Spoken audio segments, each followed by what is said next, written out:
ఆ మాట ఫరో దృష్టికిని అతని సమస్త సేవకుల దృష్టికిని యుక్తమై ఉండెను గనుక అతడు తన సేవకులను చూచి, ఇతని వలె దేవుని ఆత్మగల మనుష్యుని కనుగొనగలమా అని అనెను. మరియు ఫరో, దేవుడు ఇదంతయు నీకు తెలియపరిచెను గనుక నీవలే వివేక జ్ఞానములు గలవారు ఎవరునూ లేరు. నీవు నా ఇంటికి అధికారివై ఉండవలెను.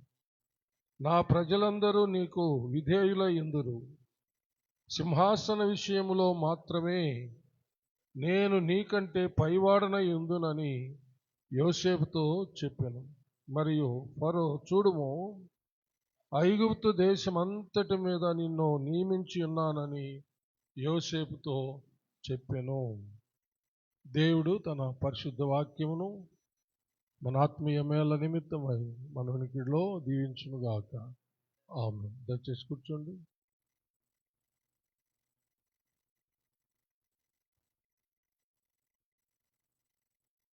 ప్రార్థన చేసుకున్నాం. అందరి తలోంచి కలుసుకున్నట్లయితే ప్రార్థన చేసుకున్నాం.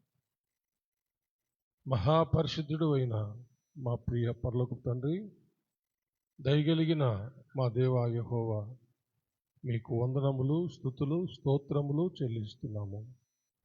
మీ దీనదాసుడినైన నన్ను మీ సిలువ చాటున మరుగు చేసుకొని నాతోనూ మా అందరితోనూ మాట్లాడమని క్రీస్తు పేర వేడుకొంచున్నాము తండ్రి. ఆమేన్. హల్లెలూయా. దేవుడు ఏర్పరచుకున్నటువంటి ఇశ్రాయేలీల్లో అంటే యాకోబు సంతానం, వారిలో యోసేపు చాలా రూపవంతుడు. దేవుని యొక్క ఆత్మను కలిగిన వాడు. తన తండ్రి యొక్క ప్రేమను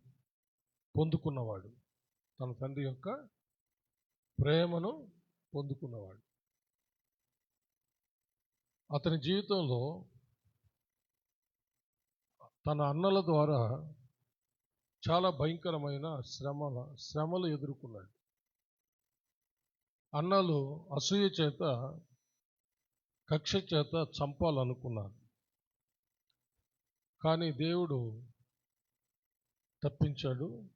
ఒక చావు గోతిలో వేసేశాడు. అయితే ఆ గోతిలో నుంచి బయటికి మళ్ళా తీసి ఇష్మాయేలీలకు అమ్మేశారు. ఐగుప్తుకు వెళ్తున్నటువంటి ఇష్మాయేలీలకు అమ్మేశారు. ఇష్మాయేలీలు ఐగుప్తుకి తీసుకెళ్ళి అక్కడ సంతలో పెట్టారు. బానిసగా అమ్మేశారు అన్నమాట. ఫరో రాజు యొక్క ఇంటి మీద సైన్యాధిపతిగా ఉన్నటువంటి పోతిఫర్ అనే ఒక అధిపతి అతన్ని ఒక బానిసగా కొనుక్కోపోయాడు. అయితే దేవుడు అతనికి తోడై ఉన్నందువల్ల అతడు బానిసగా ఆ ఇంట్లో ఉన్నప్పుడు ఆ పోతిఫరు ఆస్వాదించబడ్డాడు అన్నమాట. అతనికి మేలు జరిగింది. అందుకని అతని బానిసగా తీసేసి తనకు పరిచారకుడిగా పెట్టుకున్నాడు. తర్వాత ఇంకా ఆ ఇంట్లో గొప్ప దీవెనలు కలుగుతూ ఉన్నాయి. తర్వాత వాళ్ళ ఇంటి మీద అధికారం ఇచ్చాడు. నీవే ఇంటి మీద అన్నీ చూసుకోమని. ఆ ఇల్లంతా ఆశీర్వదించబడుతూ ఉంది. అది చూశాడు. యెహోవా యోసేపుకి తోడుగా ఉన్నాడని గ్రహించి ఆయన మొత్తం తన సర్వస్వం మీద అధికారిగా చేసేసాడు అన్నమాట. అన్నీ చూసుకునేటట్టుగా. అంతగా దేవుడు ఆయన తోడుగా ఉండి అలా చేశాడు అన్నమాట. తర్వాత శ్రమలు వచ్చాయి. చెరసాల్లో వేయబడ్డాడు. అక్కడి నుంచి దేవుడు తప్పించి ఫరో అంతటి వాడుగా చేశాడు. అంటే ఐగుప్తు మహాసామ్రాజ్యానికి రాజు ఫరో అంతటి వాడిగా చేశాడు అనమాట. ఫరోతో సమానుడుగా చేశాడు. ఇంకా గొప్ప అధికారాలు ఫరోనే ఇచ్చాడు అనమాట. ఇది యోసేపు యొక్క క్లుప్తమైనటువంటి సమాచారం. కొన్ని విషయాలు మనం ఈ సందర్భంలో నేర్చుకోవాలి. యోసేపు అలాగున ఫరో అంతటి వాడుగా ఎలా చేయబడ్డాడు, దానికి కారణం ఎవరు అని ఆలోచిస్తే దేవుడే. హల్లెలూయా. దానికి కారణం ఎవరు? దేవుడు. యోసేపు విషయంలో దేవుని యొక్క గొప్ప ప్రణాళిక అన్నమాట. దేవుని ప్రణాళిక కాబట్టి దేవుడు ఆ ప్రణాళికను నెరవేర్చ సమర్థుడు. హల్లెలూయా. ఆయన తన ప్రణాళికను నెరవేరుస్తాడు. మన విషయాల్లో కూడా దేవుడు ఏ ప్రణాళిక కలిగి ఉన్నాడో ఆ ప్రణాళిక ఆయన తప్పక నెరవేరుస్తాడు. అయితే మన వైపు నుంచి మనం ఏం చేయాలంటే, మనల్ని దేవుని ప్రణాళికల్లోనికి తీసుకెళ్ళి దేవుని ప్రణాళిక మన పట్ల నెరవేర్చబడేటట్టు చేసే ఒక సహాయకుడు ఉన్నాడు. ఆయనే వెరీ గుడ్, ఆయనే పరిశుద్ధాత్మ దేవుడు. హల్లెలూయా. అందుకని ఆ గొప్ప సహాయకుడిని మనకిచ్చాడు అనమాట దేవుడు. అంటే దేవుని చిత్తము, దేవుని ప్రణాళిక ప్రకారము మనల్ని నడిపించి ఆ దేవుని గొప్ప, అతి గొప్ప ప్రణాళిక మన పట్ల నెరవేర్చేదానికి మనకు గొప్ప సహాయకుడిని ఇచ్చాడు. ఆయనే పరిశుద్ధాత్మ దేవుడు. ఇప్పుడు ఆయన కాదంటే ఎట్లా? ఆ హయ్యెస్ట్ పొజిషన్కి ఎట్లా రీచ్ కాగలుగుతాము? ఆ ప్రణాళిక మన పట్ల ఎలా నెరవేరుతుంది? ఈ సహాయకుడు ఉంటేనే నెరవేరుతుంది. అందుకనే దేవుని ఆత్మ ఎంతైనా అవసరం. హల్లెలూయా. ఇప్పుడు మనం చదివిన వాక్య భాగంలో ఫరో రాజుకు కలలు వచ్చాయన్నమాట. ఫరో రాజుకు కలలు వచ్చాయి, 2 కలలు వచ్చాయి. ఆ 2 కలల భావాన్ని తెలియజేయడానికి ఆ ఐగుప్తు మహాసామ్రాజ్యంలో ఉన్న జ్ఞానవంతులందరినీ పిలిచాడు ఆయన. ఆ రోజుల్లో ఐగుప్తు మహాసామ్రాజ్యం, సకల విద్యలు అక్కడ ఉంటాయన్నమాట. సకల జ్ఞానములు కలిగిన వాళ్ళు అక్కడ ఉంటారు, పండితులు ఉంటారు. అందరినీ పిలిచారు. ఎవ్వరు కూడా ఆ కళలకు అర్థము చెప్పలే, కళలకు భావం చెప్పలే. తర్వాత యోసేపును గురించి తెలుసుకున్నాడు. యోసేపు కళల భావం చెప్తాడు, అవి నెరవేరుతాయి అని. సరే అతన్ని తీసుకోరండి అంటే చెరసాల్లో నుంచి తీసుకొచ్చారనమాట. అప్పుడు ఆ కళ ఐగుప్తు రాజు యోసేపుకు చెప్తాడు, 2 కళలు చెప్తాడనమాట. అప్పుడు యోసేపు ఆ కళల భావం, 2 కళలు భావం ఒక్కటే అని దాన్ని వివరిస్తాడు. అది ముందు భాగంలో ఉంది, మీరు తర్వాత చదువుకోవచ్చు. ఆ కళల భావం చెప్పిన తర్వాత అప్పుడు దానిని నెరవేర్చడానికి, అంటే ఆ కళల భావం ఏంటంటే 7 సంవత్సరాలు సమృద్ధిగా పండే పంటలు వస్తాయి. ఆ తర్వాత 7 సంవత్సరాలు భయంకరమైన కరువు వస్తుంది. ఈ కరువు సమృద్ధిగా పండిన పంటను కూడా మింగేస్తుంది. ఏమాత్రం కూడా కరువులో అంత సమృద్ధి అయిన పంట ఆ 7 మిగిలిన కరువు సంవత్సరాలకు ఖర్చు చేసినా కానీ, ఉపయోగించినా కానీ సరిపడదు. అంత భయంకరమైన కరువు రాబోతుంది అని చెప్తాడనమాట. అప్పుడు దానికి ఎలా దాన్ని ఎదుర్కోవాలో కూడా చెప్తాడు దేవుని ఆత్మ కలిగిన యోసేపు. దీన్ని ఎదుర్కోవాలంటే ఈ 7 సంవత్సరాలు బాగా పండే కాలంలో ఏ పట్టణములో ఆ పట్టణంలో పండే ధాన్యాన్ని విస్తారంగా ప్రభుత్వం కొనుగోలు చేసి దాన్ని దాచిపెట్టాలి అని ఆలోచన చెప్తాడనమాట. ఎవరు?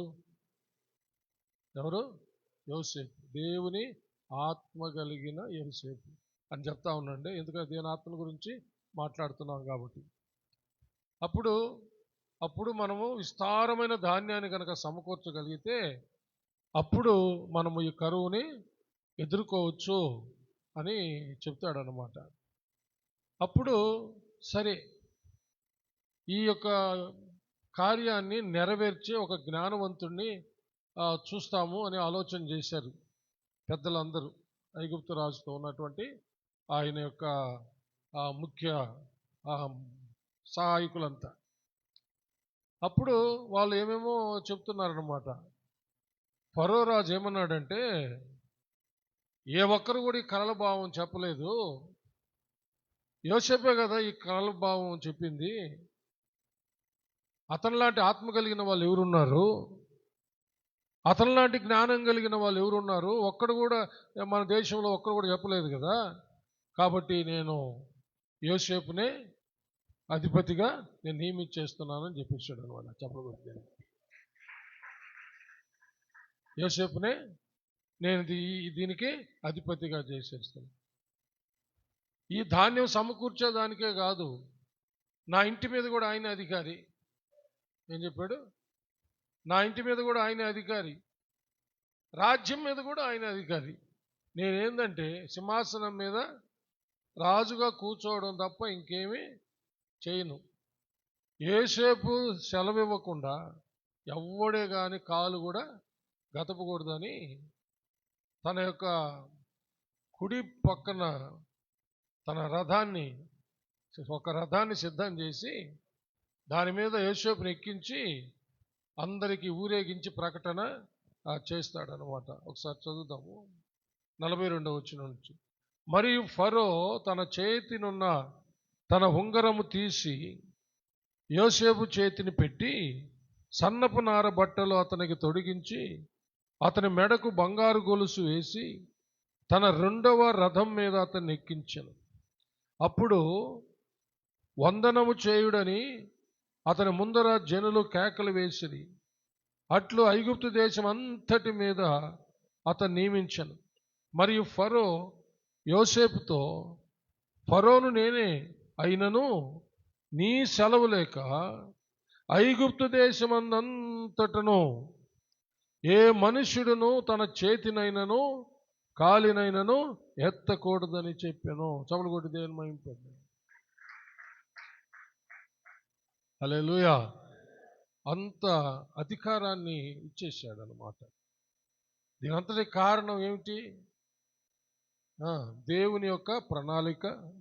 రెండవది, దేవుని ప్రణాళికను సఫలపరిచేటటువంటి సహాయకుడైన పరిశుద్ధాత్మను కలిగి ఉండడం. చప్పలు కొట్టి మీకు అర్థమైందా? బానిసని సంఖ్యలతో కట్టేసి ఉంటారు. ఒక పశువును కట్టేసినట్టు సంతలో కట్టేసి అమ్ముతారనమాట. బానిసని గొలుసులతో బంధించి సంతలో పెడతారనమాట. బానిస అలాంటి బానిసగా ఆడికి తీసుకుపోయి అమ్మబడ్డాడు. ఆ బానిసని ఏమైనా చేసుకోవచ్చు, వాళ్ళు చంపేసుకోవచ్చు, అది నేరం లేదనమాట. అలాంటి సంఖ్యలతో కట్టబడి బానిసగా అమ్ముడు పోయినటువంటి ఈ వ్యక్తి ఇప్పుడు ఏం చేశాడంటే, రాజు ఉంగరం తీసి యోసేపుకు పెట్టాడు. రాజులు ధరించే నార వస్త్రాలు ధరించాడు. రాజు యొక్క 2వ రథం మీద కూర్చోబెట్టి ఊరేగించి ప్రకటన చేస్తున్నాడు రాజుతో కూడా. హల్లెలూయా. ఇది ఎవరిని గుర్తు చేస్తుంది చెప్పండి? మన కోసం ఈ లోకానికి వచ్చి మనందరి కోసం ఎన్నో శ్రమలు భరించి ఎన్నో హింసలు పొంది సంఖ్యలతో బంధించి, యేసయ్యను సంఖ్యలతో బంధించారు తెలుసా? సంఖ్యలతో బంధించి న్యాయసభల్లో అన్యాయపు తీర్పు విధించి ఘోరమైన శిలువ శిక్షను వేసి అతనిని ఘోరంగా చంపారు. ఎవరి కోసం అలాగా జరిగింది? నీ కోసము, నా కోసమే. హల్లెలూయా. దేవునికి మహిమ కలుగును గాక. మన కోసం ఆయన సిలువలో ఆ శిక్ష భరించి మరణించి సమాధి చేయబడి తిరిగి మృత్యుంజయుడై లేచి పరలోకానికి ఎక్కిపోయి తండ్రి కుడి పార్శ్వమున కూర్చొని ఉన్నాడు అనమాట. అర్థమైందా? ఎక్కడ కూర్చొని ఉన్నాడు? యోసేపుకి యేసు ప్రభువుకి చాలా దగ్గర సంబంధాలు ఉన్నాయి. చప్పట్లు కొట్టి దేవుని మహిమపడతాం. యోసేపు యేసు ప్రభువుకి ఒక ముంగుర్తుగా చెప్పుకోవచ్చు అన్నమాట. ఇప్పుడు మన ప్రభు ఎక్కడున్నాడంటే తండ్రి కుడి పార్శ్వమున ఉన్నాడు. ఇప్పుడు ఫరో యొక్క రెండవ రథం మీద యోసేపు ఉన్నట్టుగా దేవుని యొక్క కుడి పార్శ్వమున మన ప్రభు ఉన్నాడు. హల్లెలూయా. దేవునికి మహిమ కలుగును గాక. చూసారా? యేసు ప్రభువును కూడా సంఖ్యలతో బంధించి ఒక బానిసగా ప్రభువుని అమ్మారు. దొంగ ముద్దు పెట్టి ఇస్కరియోతు యూదా అమ్మేశాడు. వాళ్ళు చెల్లించిన 30 వెండి నాణ్యాలు ఎంతంటే బానిసకు చెల్లించే డబ్బు అనమాట. అది ఏంటది? బానిస వెల. ఎవరికి ఇచ్చారు? సృష్టికర్తకి. ఈ సమస్త సృష్టిని సృష్టించి సమస్త గనులను సమస్తాన్ని భూమిలో ఆకాశంలో సమస్తాన్ని పెట్టినటువంటి సృష్టికర్తను, నిన్ను నన్ను నేల మట్టితో నిర్మించి మనలో తన ఆత్మను ఉంచినటువంటి ఆ గనుడు మహోన్నతుడు సర్వశక్తి కలిగిన సృష్టికర్త అయిన దేవునికి ఎంత చెల్లించారు వాళ్ళు? బానిసకు చెల్లించేటటువంటి సొమ్మునే ఇచ్చారు వాళ్ళు. 30 వెండి రోకలు. యోసేపును కూడా ఎంతకు అమ్మారంటే 20 తులముల వెండికి అమ్మారు. అది కూడా బానిస యొక్క వేల. ఈ రెండు సమానమేనని మన బైబిల్ పండితులు చెప్పారు. యోసేపు అమ్మబడిన 20 తులములు, యేసు ప్రభువుని అమ్మినటువంటి 30 వెండి రోకలు రెండు సమానమేనట. అయితే ఎవరి కోసము? యేసు ప్రభు నీ కోసం, నా కోసం, సర్వ లోకం కోసం. యోసేపు ఎవరి కోసం? యోసేపు ఎవరి కోసం? వెరీ గుడ్, కరెక్ట్గా చెప్పారు. చాలా సంతోషం. యోసేపు ఎవరి కోసం? ఇశ్రాయేలు కోసం. యేసు ప్రభు సర్వలోక ప్రజల కోసం. Very good, very good. May God bless you. పరిశుద్ధాత్మ దేవుడు అవగాహన కలిగిస్తున్నందుకు నేను దేవుని స్తుతిస్తున్నాను. దేవుని యొక్క ఏర్పాటులోనే, సంకల్పంలోనే యోసేపు ఆ భయంకరమైన కరువులో తను ఏర్పరచుకున్న ప్రజలను పోషించడానికి యోసేపును ముందుగా దేవుడు ఐగుప్తుకు పంపించాడు అన్నమాట. అది అందుకనే అక్కడ చూడండి, కొన్ని భాగాలు మనం చదువుకున్నాము. 45వ అధ్యాయంలో మొదటి 8 వచనాలు చదివితే మనకు అర్థమవుతుంది. అన్నలు వచ్చి కలుసుకున్నప్పుడు ఏం చెప్పారో అనేది ఒకసారి చదువుదాము. ఆదికాండం 45 మొదటి నుంచి 8 వచనాలు. అప్పుడు యోసేపు తన యొద్ద నిలిచిన వారందరి ఎదుట తన్ను తాను అణుచుకొనజాలక, నా యొద్ద నుండి ప్రతి మనుష్యుని వెలుపలికి పంపివేయుడని బిగ్గరగా చెప్పాను. యోసేపు తన సహోదరులకు తన్ను తాను తెలియజేసుకొనినప్పుడు ఎవరునూ అతని యొద్ద నిలిచి ఉండలేదు. అతడు ఎలుగెత్తి ఏడవగా ఐగుప్తీయులను ఫరో ఇంటి వారును వినిరి. అప్పుడు యోసేపు, నేను యోసేపును, నా తండ్రి ఇంకా బ్రతికి ఉన్నాడా అని అడిగినప్పుడు అతని సహోదరులు అతని సముఖమందు తొందరపడి అతనికి ఉత్తరం ఇయ్యలేకపోయింది. అంతట యోసేపు, నా దగ్గరకు రండి అని తన సహోదరులతో చెప్పినప్పుడు వారు అతని దగ్గరకు వచ్చిరి.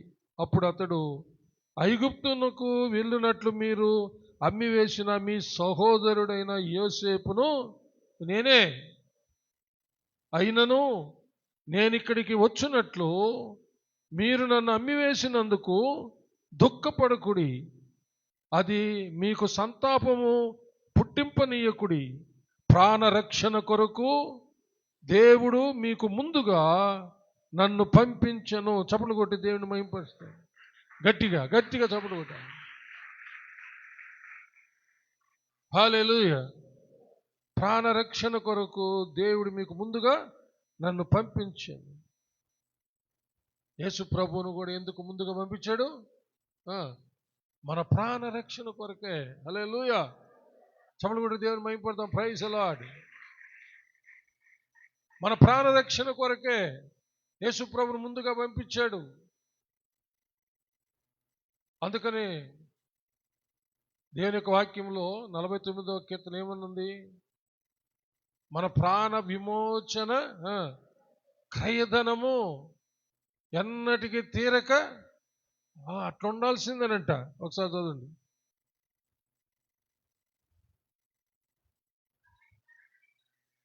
వారి ప్రాణ విమోచన ధనము బహు గొప్పది, అది ఎన్నటికి తీరకట్లుండవలసిందే. హల్లెలూయా. హల్లెలూయా. నీకోసం నా కోసం ప్రభు చిందించినటువంటి ఆయన అమూల్యమైన రక్తం మన ప్రాణ రక్షణ కొరకు. యోసేపు ఇశ్రాయేలీల ప్రాణ రక్షణ కొరకు యేసు ప్రభు సర్వలోకస్తుల ప్రాణ రక్షణ కొరకు. యోసేపు ఐగుప్తు దేశంలో ఆహారం ఇచ్చి పానమిచ్చి వాళ్ళకు నివాసం ఇచ్చి పోషించాడు. యేసు ప్రభు తన శరీరాన్నే మన కొరకు ఆహారంగా ఇచ్చాడు, తన రక్తాన్ని పానంగా ఇచ్చాడు. పరలోకంలో నివాసాలు సిద్ధపరిచాడు. చప్పట్లు కొడితే యోసేపు చరిత్ర దగ్గర ప్రభువుతో పోల్చొచ్చాను. ఇశ్రాయేలీలు ఆడకు వచ్చినప్పుడు ఫరో రాజుతో మాట్లాడి వాళ్ళకు గోషెన్ అనే ప్రాంతాన్ని వాళ్ళకి ఇప్పిస్తాడు. ఆహారము నీళ్లు సమస్తాన్ని ఇచ్చి పోషిస్తాడు. యోసేపు తన ప్రాణం పెట్టలేదు, కానీ యేసు ప్రభు ప్రాణం పెట్టాడు. తన శరీరాన్నే ఆహారంగా, తన రక్తాన్నే పానంగా చేసి ఇచ్చి మనల్ని రక్షించాడు. మన కోసం పరలోకంలో నివాసాలు సిద్ధపరుస్తున్నాడు కదా. వస్తాడు, తీసుకొని పోతాడు. హల్లెలూయా. ఒకప్పుడు చంద్ర ఈ పాట బాగా పాడేవాడు. వస్తానన్న యేసు రాకమానునా, వస్తాడు తెస్తాను భగవంతుడు. చాలా మంచి పాట. హల్లెలూయా. యోహాను సువార్త 15వ అధ్యాయం మొదటి 2 వచనాలు చదవండి.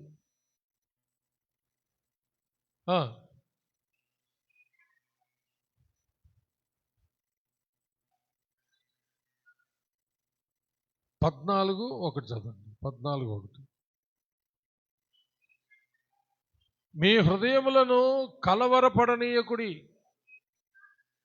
దేవుని యందు విశ్వాసముంచుచున్నారు, నా యందును విశ్వాసముంచుడి. నా తండ్రి ఇంట అనేక నివాసములు కలవు, లేని ఎడల మీతో చెప్పుదును. చూసారా? మీకు స్థలము సిద్ధపరచ వెళుచున్నాను. క్లాప్స్ కొట్టండి, చప్పలు కొట్టి దేని మహింపరచండి. ఆల్రెడీ నివాసాలు ఉన్నాయంట. ఎవరి కోసమో చెప్తారా? ఆల్రెడీ నివాసాలు ఉన్నాయంట. క్రీస్తుకు పూర్వం పాత నిబంధన కాలపు నీతిమంతులందరికీ. హల్లెలూయా. చప్పలు కొట్టి దేని మహింపడదాం. Praise the lord. తర్వాత ప్రభు వెళ్ళి క్రీస్తునందు విశ్వాసం ఉంచడం ద్వారా నీతిమంతులమైనటువంటి సర్వలోకములో ఉన్నటువంటి క్రీస్తు యేసు సంబంధులకి యేసు ప్రభు స్థలం సిద్ధపరుస్తూ ఉన్నాడంట. హల్లెలూయా. గట్టిగా చప్పట్లు కొట్టి దేని మహిమ. Praise God.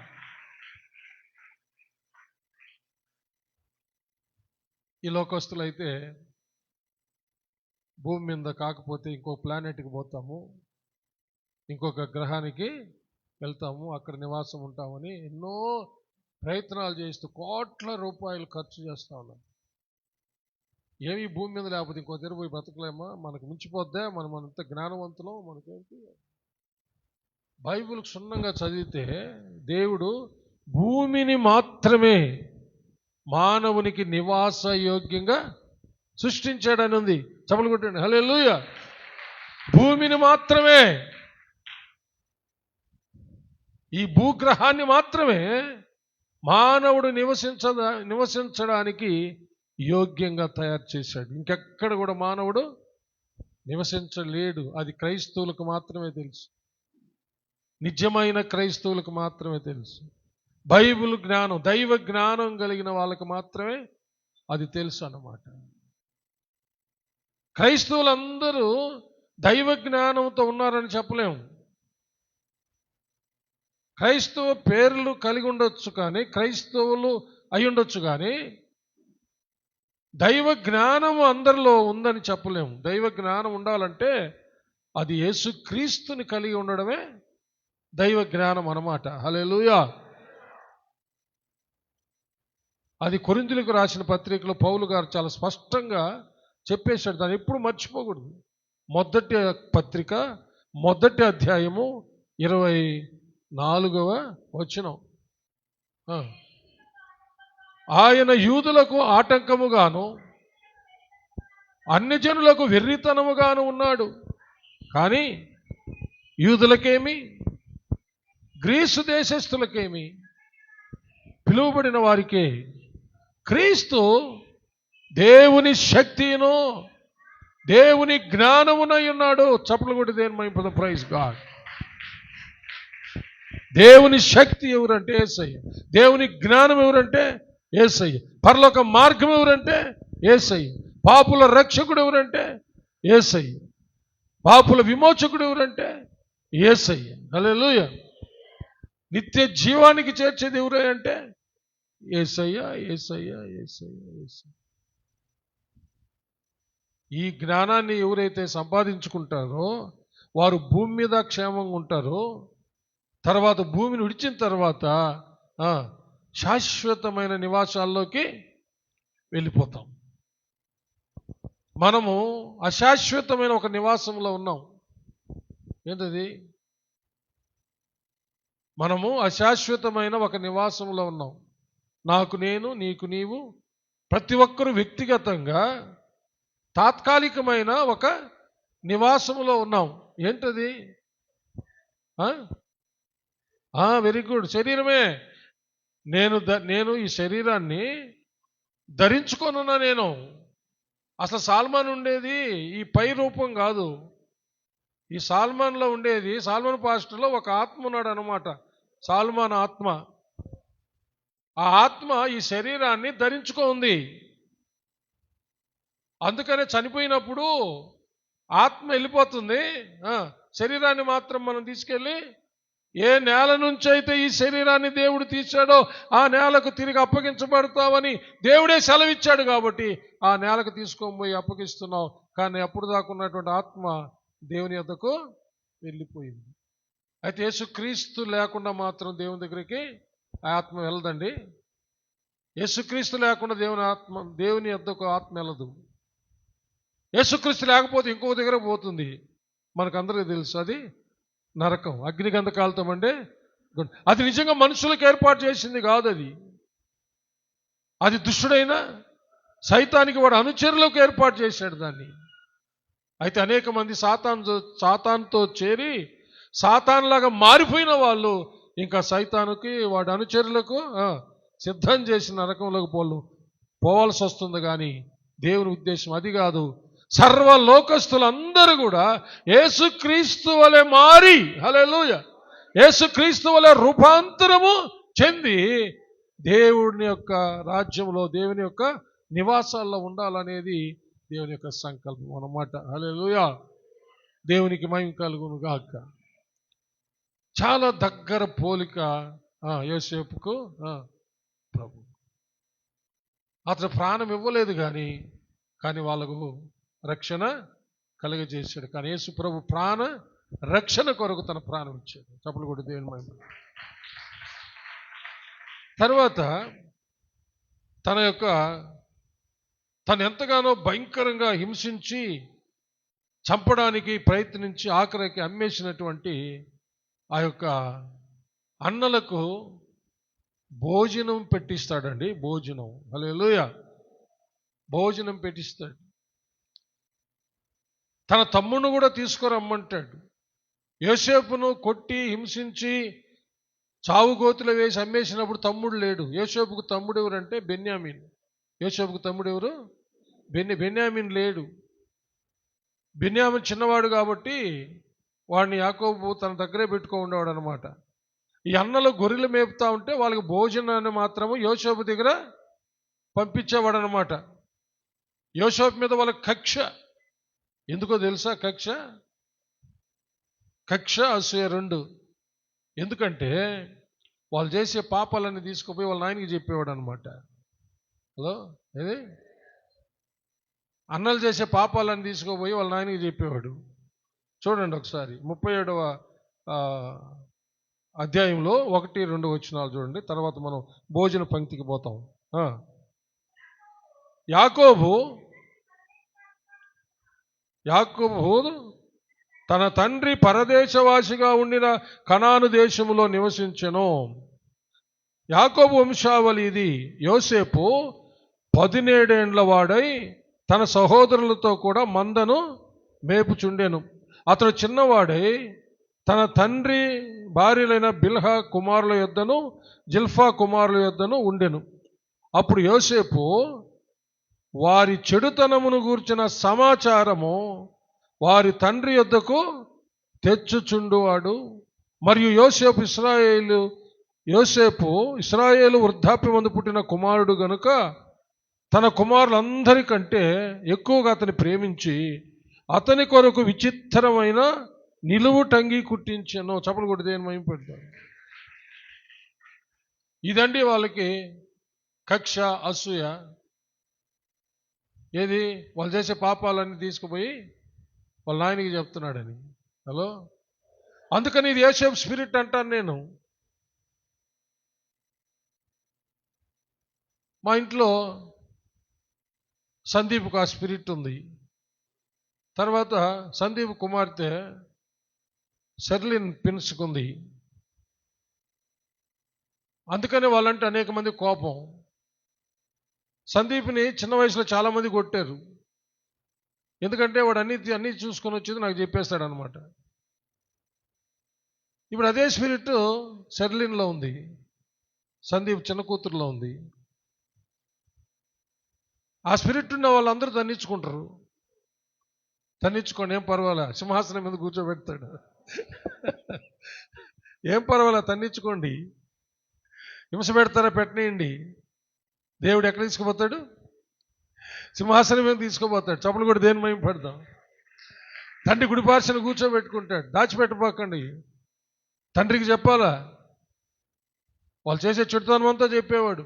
రే, వీడన్నీ చెప్పేస్తున్నాడు నాయనకి, వీడిని మన సంగతుల్లో నాయనకి చెప్పేస్తున్నాడు, వీడు మనకు ఉండకూడదు అని చెప్పి కక్ష పెట్టాడు అనమాట. తర్వాత ఒక విచిత్రమైన అంగీ కుట్టించాడు అనమాట. హల్లెలూయా. ఎవరికి కుట్టిన ఒక విచిత్రమైన సొగుసైన అందమైన ఒక అంగి కుట్టించాడు. అది కోపం. మనకు ఎవరికన్నా గుట్టించాడంటారా? గుట్టించాడా? యేసు ప్రభు తననే మనకు ఒక గొప్ప వస్త్రంగా ఇచ్చేసుకున్నాడు. హల్లెలూయా. తెలుసా, మనం బాప్తిసం తీసుకున్నప్పుడు మనము ఒక అంగీని ధరించుకుంటున్నాం. ఆ అంగీ ఎవరో తెలుసా? మన ప్రభు అయిన యేసుక్రీస్తు. అంతకంటే సొగసైన సౌందర్యం ఇంకోటి ఉండదు. హల్లెలూయా. చమలు కూడా దేని మహిమ పడదాం. Praise God. బాప్తిసం తీసుకున్న ప్రతి ఒక్కరికి దేవుడు ఇచ్చేటటువంటి ఆ విచిత్రమైన వస్త్రం ఏంటంటే యేసుక్రీస్తు అనే వస్త్రం. హల్లెలూయా. గలతీలకు రాసిన పత్రిక 3వ అధ్యాయంలో 26 నుంచి చదవండి. క్రీస్తులోనికి బాప్తిసం పొందిన వారు అని అక్కడి నుంచి చదవండి.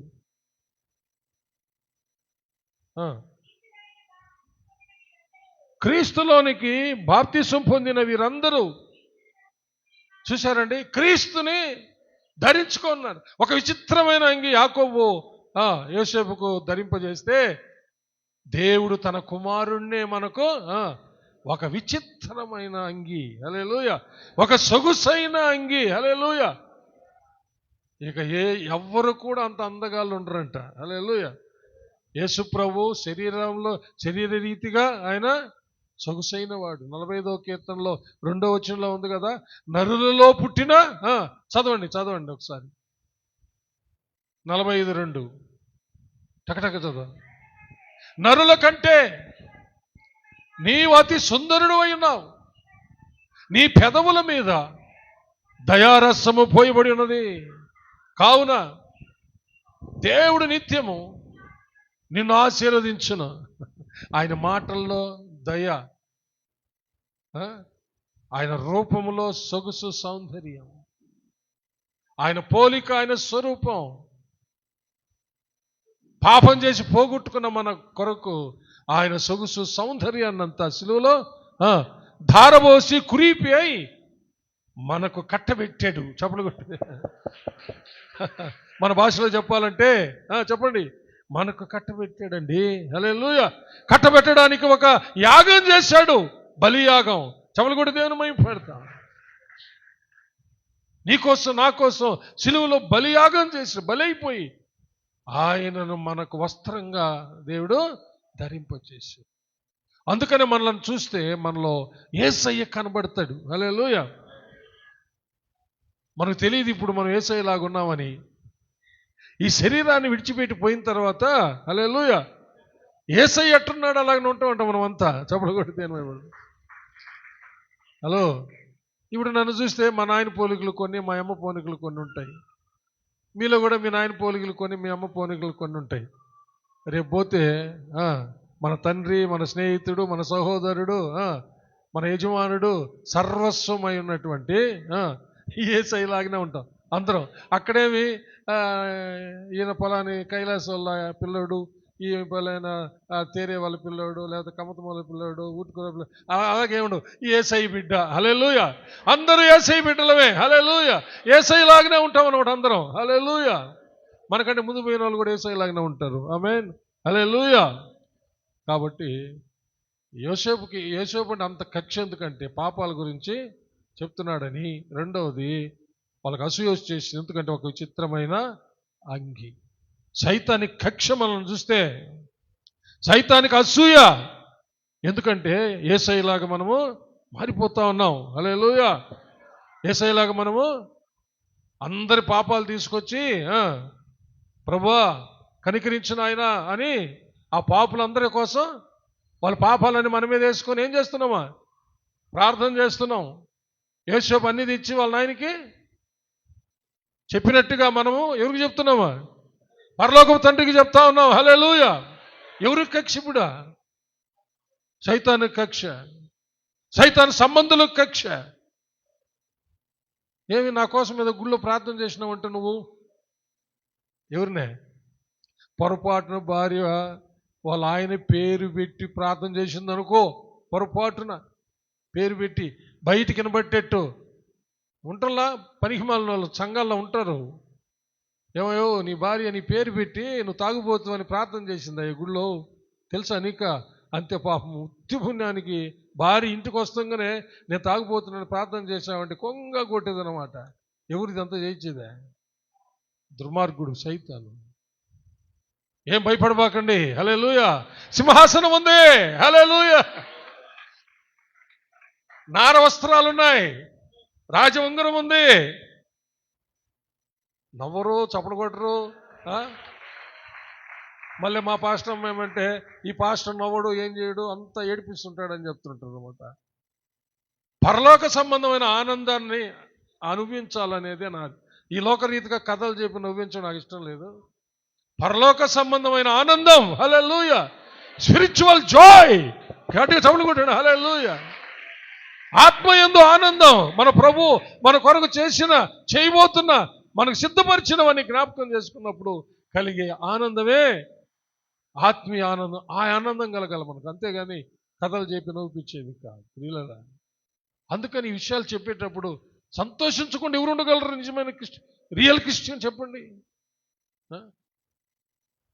భోజనాల కాడికి వస్తాం. హల్లెలూయా. శత్రువులకు భోజనాలు పెట్టాడు ఇప్పుడు. హల్లెలూయా. ఎవరికి పెట్టాడు?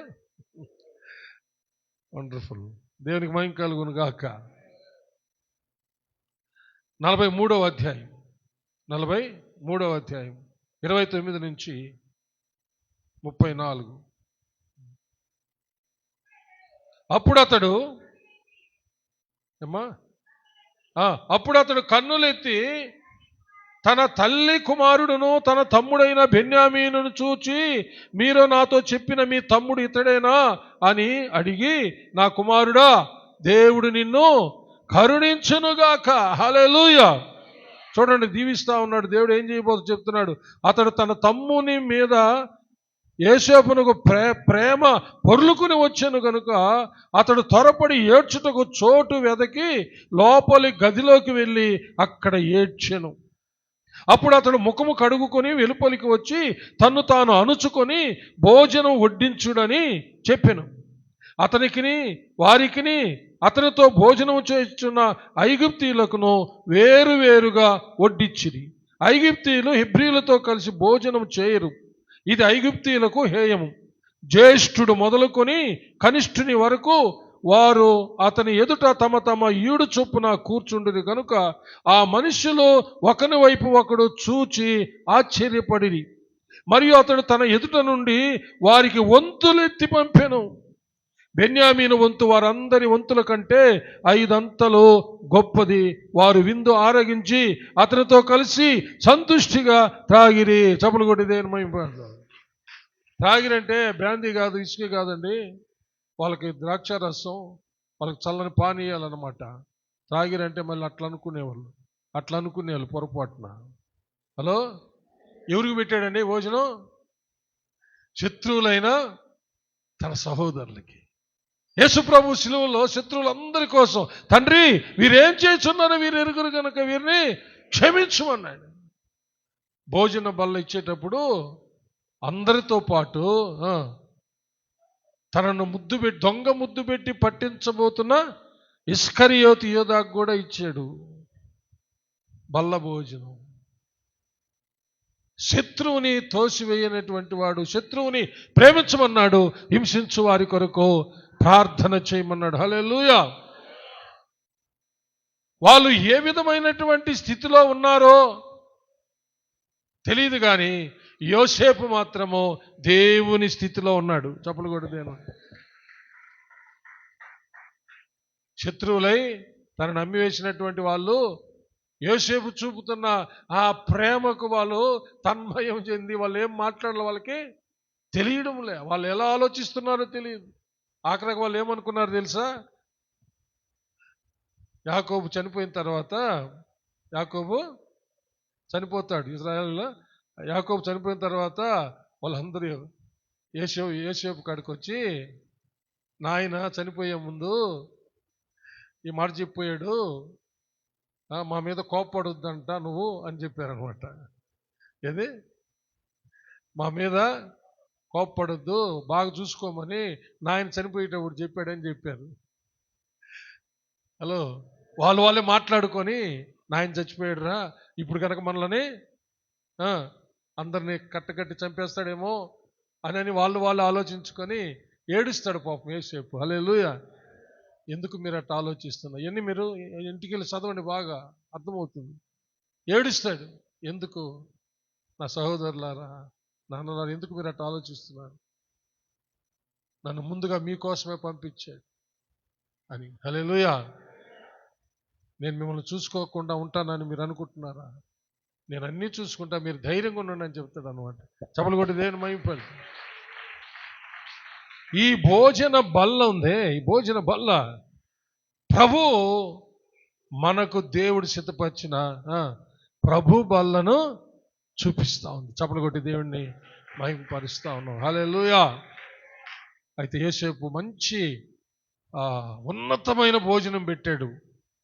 ఐగుప్తు మహా సామ్రాజ్యంలో ఉన్న శ్రేష్టమైన వాటితో భోజనం పెట్టాడు. చమలు కూడా దేని మహిమపడదు. ఉండేది ఎక్కడ? రాజు పోర్షన్ పక్కనే. చెప్పండి, యోసేపు పోర్షను.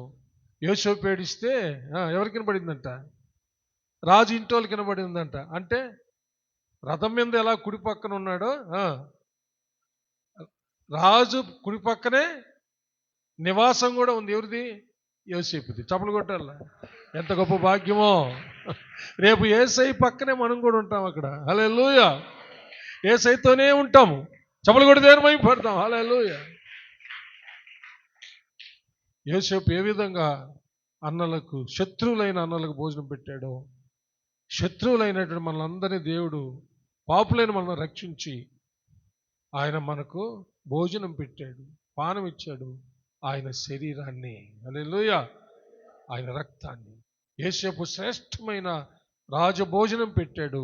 కానీ మన ప్రభు తన శరీరాన్నే భోజనంగా, తన రక్తాన్నే పానంగా ఇచ్చి మనల్ని రక్షించాడు. హల్లెలూయా. యోసేపు ఉన్నంత వరకు వాళ్ళని రక్షించాడు. ఎవరిని? ఇశ్రాయేలీయుల్ని. మన ప్రభు శాశ్వత కాలం మనల్ని రక్షిస్తా ఉన్నాడు. శాశ్వత కాలం. ఈ భూమి మీద బ్రతుకున్నంత కాలం, చనిపోయినా కూడా ప్రభు దగ్గర మనం పోషించబడతాం. చప్పలు కొట్టి దేవుని, మనం నిత్యము యుగాయుగములు దేవునితో కూడా ఉంటాం పిల్లలు. హల్లెలూయా. సరేనండి, ఇంతకీ ఈ గొప్ప విషయాలు యోసేపుది, ప్రభుది విన్నాం కదా. మన పరిస్థితి ఏందని ఇప్పుడు? మన పరిస్థితి ఏంది? విన్నాము, బాగానే ఉంది. మనం ఇప్పుడు ఎవరిలాగా మారాలి? యోసేపులాగా మారాలి. Okay, right. ఇంకా యోసేపు కంటే గొప్పవాడైనా ఎవరితోనూ పోల్చలేని యేసయ్యలాగా మారాలన్నమాట. హల్లెలూయా. చమలు కొట్టి దేవుని మహిమపడదాం. అది కదా. ఇప్పుడు ఇనేసి వెళ్ళిపోయాము. ఇనేటి ఎప్పుడు బాగా కమ్మగా ఉంటుంది. హలో, ఏందో ఈరోజు పాస్టర్ గారు యేసేపు చరిత్ర తెచ్చాడు, యేసయ్యను పోల్చాడు, బాగా ఇనేసి వచ్చాం. అది కాదు కావాల్సింది. వినాల్సిందే దానికి స్పందన, ప్రతిస్పందన మనలో కలగాల. మనం అలాగున్నామా లేదా? యోసేపులాగా ఉన్నామా లేదా? యోసేపు కంటే గొప్పవాడైనా, ఎవరితోనూ పోల్చలేని మన ప్రభు అయినా యేసయ్యలాగా ఉన్నామా లేదా? ఆలోచించు. అలా మారాలంటే ఎవరు కావాలి? పరిశుద్ధాత్మ కావాలి. చప్పలు కొడతాను. ఎవరు కావాలి? ఒక్క వచనం చదవండి, ముగిచ్చేస్తాను. కొరింథీయులకు రాసిన 2వ పత్రిక 3వ అధ్యాయము చివరి వచనం.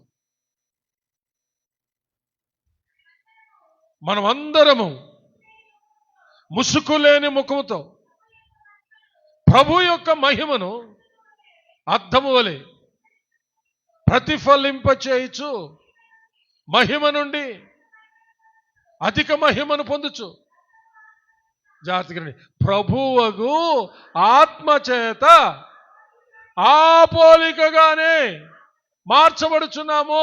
ఏ పోలిక? యేసు ప్రభు యొక్క పోలిక. హల్లెలూయా. చప్పలు కొట్టి దేవుని మహిమపడదాం. ఎవరి ద్వారా? ఆత్మ ద్వారా. కొరింథీయులకు రాసిన 2వ పత్రిక 3వ అధ్యాయం చివరి భాగం. ఎవరి ద్వారా? ఆత్మ ద్వారా. ప్రభువగు ఆత్మ ద్వారా ఆ పోలికగా. అది జరగాల్సింది. అది జరగకపోతే వేస్ట్. నువ్వు ఎన్ని సంవత్సరాలు విన్నా వేస్ట్. ఎన్ని సంవత్సరాలు విన్నా వేస్ట్. నువ్వు దేవుని ఆత్మను పొందకుండా క్రీస్తు వలె మారకపోతే వ్యర్థం. నువ్వు పోయేది నరకానికే. కానీ నువ్వు యేసయ్య ఆత్మను, లేక తండ్రి అయిన దేవుని ఆత్మ, లేక పరిశుద్ధాత్మ, త్రియేక దేవుని యొక్క ఆత్మ, ఏమైనా చెప్పుకో. తండ్రి ఆత్మ అంటావా, కుమారుని ఆత్మ అంటావా, పరిశుద్ధాత్మ అంటావా, త్రియేక దేవుని ఆత్మ అంటావా, ప్రభు యొక్క ఆత్మ అంటావా, ఏదైనా ఒకటే. హల్లెలూయా. ఆ ఆత్మ సహాయముతో మనము ఆ పోలిక, అంటే యేసుక్రీస్తు యొక్క పోలిక. పాపం చేసి మనం కోల్పోయామే.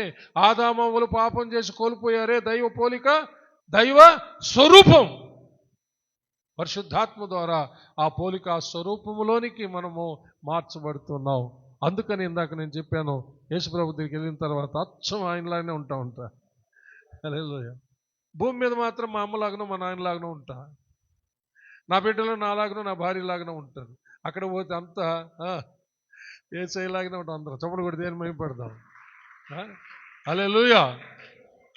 దేవుని ఆత్మను పొందండి. బాప్తిసం పొందిన ప్రతి ఒక్కరు దేవుని ఆత్మను పొందాలి. దేవుని ఆత్మతో సహవాసం చేయాలి. అప్పుడు దేవుని ఆత్మ క్రీస్తు వలె మారుస్తుంది. అప్పుడు మనము యేసేపులాగా చేసిన కార్యాలు మనం చేయగలుగుతాం. యేసయ్య చేసిన కార్యాలు మనము చేయగలుగుతాం. యోసేపులాగా చేయగలుగుతాం. యేసయ్యలాగా చేయగలుగుతాం. దేవుడటి కృప మనకందరికి తన ఆత్మ ద్వారా అనుగ్రహించునుగాక. ఆమేన్. హల్లెలూయా. అందరూ లేచి నిలబడదామండి. ఒకసారి ఆలోచిద్దాం. ఓ రబా బాబా బాబా షబరా బాబా ఓ రరా బాబా షందరిక రబా. అందరు కళ్ళు మూసుకోండి. అందరు కళ్ళు మూసుకోండి. దేవుని ఆత్మ లేకపోతే నువ్వు వ్యర్థమైపోతావు రేపు. ప్లీజ్ దయచేసి నా చేతులు జోడించి మనవి చేస్తున్నా. ఏదో వస్తున్నాం పోతున్నాం కాదు. నీ ప్రతిస్పందన ఏమిటి? నువ్వు దేవుని ఆత్మను పొందాలి. నువ్వు అసలు బాప్తిస్మే తీసుకోకపోతే ఇకనైనా నువ్వు తప్పకుండా బాప్తిస్మం తీసుకోవాలి. పరిశుద్ధాత్మ అభిషేకాన్ని పొందాలి. పరిశుద్ధాత్మతో సహవాసం చేయాలి. పరిశుద్ధాత్మని యేసయ్యలాగా మార్చాలి. యేసయ్యతో కూడా రేపు పరలోకంలో మనం ఉండాలి. అది జరగకపోతే అంత వ్యర్థమే, నువ్వు పోయేది నరకమే. అందరు కళ్ళు మూసుకోండి. మీరు ఇప్పుడు కూడా దేవుని చిత్తమైతే ఆ రూపాన్ని దేవుడు నీకు దర్శనం ద్వారా కూడా చూపించగలడు. యేసు ప్రభు ఎలా ఉన్నాడో నీకు ఆయన తాను కనపరుచుకోగలడు. నీవు కూడా రేపు ఎలా ఉండబోతున్నావు అది నీకు చూపించగలడు ప్రభు, నువ్వు ఆశిస్తే. హల్లెలూయా. కోరుకుందాం ప్రియులారా. ప్రభువా, మీ ఆత్మ నాకు దయచేయి నాయనా. మీ ఆత్మ ద్వారా మీ పోలిక మీ స్వరూపంలో నన్ను మార్చు నాయనా. అడుగుదామా? అందరం అడుగుదామా? ఆత్మను పొందిన వాళ్ళు కూడా అడగాలి. ఎందుకంటే అనుదినము నూతనంగా నింపబడుతూనే ఉండాలి. అనుదినం మనం ఎలాగైతే 3 పూట్ల భోజనం చేస్తుంటామో, పానం చేస్తుంటామో, అదేవిధంగా అనుదినము అనుక్షణము మనం పరిశుద్ధాత్మతో నింపబడుతూ ఆయన సహవాసములో నిత్యం మనం కొనసాగుతూ ఉండాలి. అప్పుడే మన జీవితాలు ధన్యమవుతాయి ప్రియులారా. హల్లెలూయా.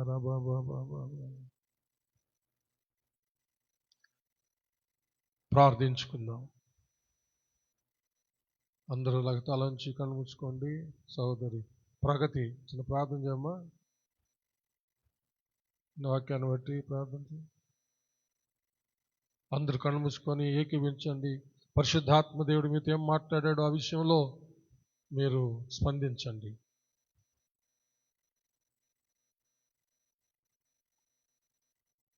వేరే మైకండి. ఎవరు కళ్ళు తెరవద్దు. పరిశుద్ధాత్మ కోసం అడగండి.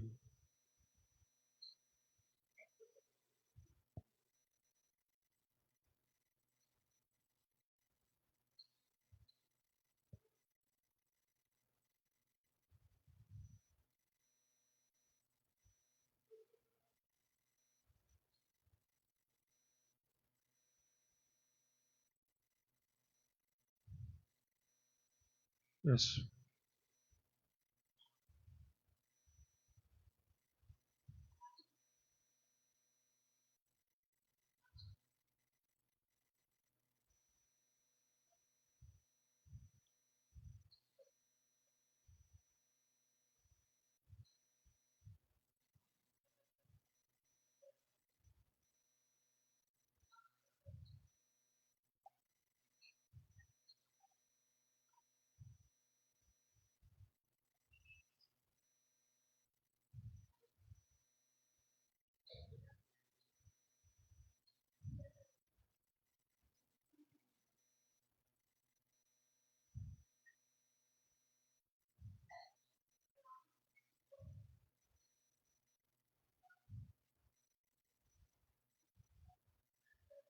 యేసయ్య. స్తోత్రం.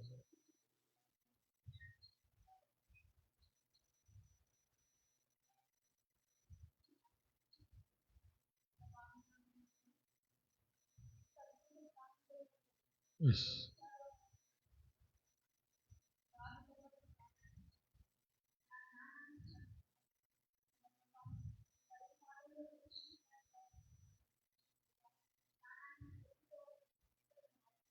Yes, Lord Jesus.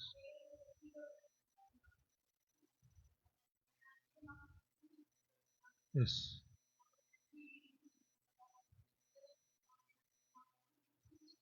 Yes, Lord Jesus.